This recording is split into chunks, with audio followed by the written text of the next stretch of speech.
喺今集開始之前，希望睇緊呢條片嘅朋友，如果你中意今集嘅內容，希望你訂閱我哋頻道同按個 like 以作對我哋嘅支持。各位好啊，又嚟到長毛教室啦！咁而家見到台面上面有兩隻南瓜啦，有半個葫蘆瓜，又有一個綠皮南瓜。今集到底整啲咩呢？今集都係會做南瓜湯嘅，但係同上次唔同，上次嗰係素南瓜湯，今次我哋會做一個海鮮南瓜湯。今集海鮮南瓜湯。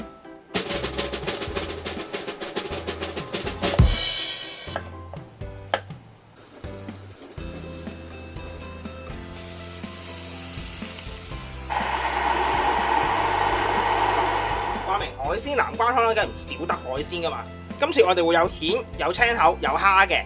我哋而家第一件事先處理咗南瓜先，因為我屋企個焗爐有限啊，唔能夠兩個一齊燒嘅。今次我哋就用另一種方法嚟處理南瓜。綠皮南瓜咧就可以睇翻上次純素南瓜湯嗰一集，嗰度有詳細嘅講解嘅。而家我哋先將個南瓜擺落去焗爐焗咗先啦，跟住我哋就會處理葫蘆瓜，同樣先刮晒所有籽先。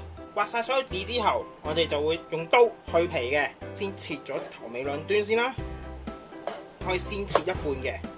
然後揾把刀將啲皮鋸咗佢，千祈唔好諗住用個刨去刨走晒啲皮，係刨唔到嘅，因為南瓜嘅皮咧係極度地硬嘅，你點刨咧都刨唔到嘅。你唯一嘅做法就係用把鋸刀鋸晒啲皮去走嘅啫。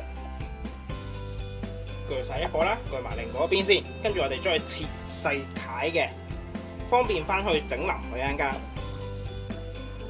先擺開去先，切好咗個南瓜，我哋今次就會用雞湯一齊去煮到個南瓜腍晒之後咧，我哋就會連埋焗嘅南瓜一齊 blend 噶。呢個就係另外一隻南瓜嘅做法啦。因為就咁擺喺水嗰度煮咧，啲南瓜味就落晒喺水嗰度噶啦，即係會嘥咗嘅。如果另外先再用雞湯再煮，所以今次會將南瓜肉擺落雞湯嗰度一齊煮，雞湯裏邊咧亦都會有南瓜嘅味，南瓜亦都會吸收咗雞湯嘅味。之後你打出嚟咧又唔使話點再加啲液體落去，先煮咗個南瓜先啦。先將雞湯倒落個煲度先，加入我哋嘅南瓜，開火煮佢，煮到佢腍為止。當煮滾咗之後，我哋轉細火，慢慢煎落去，大概半個鐘。半個鐘之後，我哋就撈翻佢上嚟，再 blend 噶啦可以。當南瓜漿嘅時候咧，我哋就整埋海鮮嘅配料啦。海鮮配料其實得洋葱要切嘅，我哋洋葱咧我哋切粒先啦，將佢盡量切到好細粒嘅要。超晒啦，咁啊先擺開邊先。南瓜已經煮咗去半個鐘啦，咁啊熄火，先煮溶咗個牛油。牛油溶咗之後，我哋就落一個 tablespoon 嘅 thyme。當你聞到好香嘅 thyme 草味之後咧，就落晒所有洋葱落去。洋葱炒到軟身之後，落晒所有嘅孖嫂同埋 thyme 籽，顛兜佢一兜，然後加白酒，冚蓋，焗佢大概1分鐘左右。1分鐘之後打翻開個蓋，再兜一兜佢，然後熄火。再焗多30秒，跟住攞翻佢出嚟，青口隔晒出嚟之後咧，我哋先擺喺一邊，然後隔晒所有渣，攞呢個汁出嚟嘅。攞呢個汁出嚟做咩？攞呢個汁出嚟係同南瓜一齊 blend 嘅，瓜就會有好濃郁嘅青口同埋蜆嘅氣味啊！因為呢個煮出嚟咧，其實佢係有青口啊，又有蜆嘅汁液喺入邊嘅，撈埋佢之後咧就會好好味噶啦！你個南瓜湯。呢個時候我哋先加之前焗好咗嘅南瓜落去先，跟住加部分喺雞湯嘅南瓜，再加啲水落去，然後再加一半青口嗰啲汁，然後 blend 佢，blend 到佢溶晒之後倒翻佢出嚟先，然後加埋剩低嘅南瓜、青口汁，再 blend。如果呢邊係稀啲嘅話咧，再加翻頭先嗰啲南瓜蓉落去，加一半左右，令到兩邊個質地可以接近啊。blend 碎晒之後，我哋就可以倒翻出嚟啦。呢一兜咧就我哋啱啱 blend 完嘅南瓜湯啦。咁啊見到個 texture 咧係比較稀嘅今次，因為我哋咧有雞湯又有青口水入邊。而家先嚟過個篩啦，將個南瓜湯呢一兜咧就係我哋啱啱過完晒篩嘅南瓜湯啦，好 smooth 㗎啦已經。然後咧我哋就會煮一煮佢嘅。點解咧？因為今次會比較稀啊，就會濃縮翻去。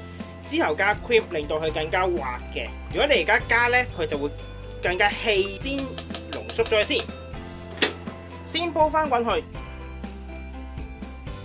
而家滾啦，轉細火，等佢慢慢 simmering，大概半個鐘頭先啦。我哋預佢南瓜湯已經結身啦。點可以結身味咧？好簡單，你見唔見好似熔岩咁？呢個狀態咧就已經係結身噶啦。再煮落去咧，好容易燶嘅。呢個時候咧，我哋就落 cream 啦。落完 cream 之後，開翻大火，同樣先煲翻滾佢，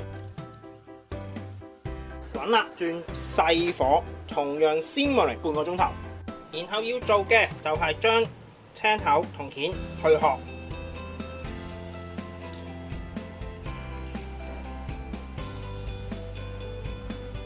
就係咁樣樣。我哋先去晒所有殼先，然後蝦嘅話就會去殼去頭。去尾嘅喺後邊隔一隔開，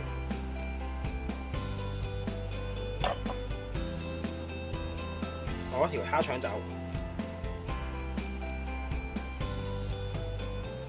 先處理晒其他先啦。跟住我哋加啲鹽落去，少少黑胡椒，攪勻佢，熄火。最後當個湯 ready 嘅時候咧，我哋就嚟整埋啲蝦啦。我哋會用牛油炒蝦嘅，炒蝦嘅同時亦都可以順便炒翻熱啲海鮮。牛油用得七七八八嘅時候加入蝦，慢火炒佢，可以落少少黑胡椒。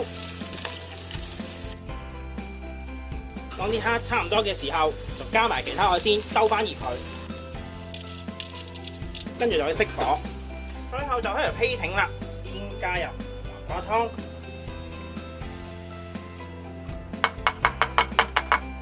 然後將我哋嘅海鮮擺落去，先加幾粒蜆，然後加隻蝦喺中間，然後加啲青頭，最後我哋喺上邊落少少 cream， 用支針仔。呢一道南瓜海鮮湯亦都完成咗啦，咁希望大家中意啦。咁我哋下集再見，拜拜。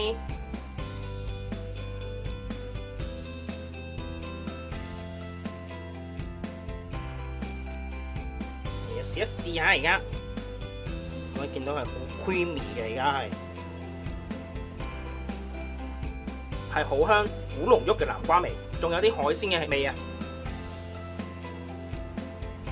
你以為好結咩？但係其實咧一擺落口咧，佢已經化開晒。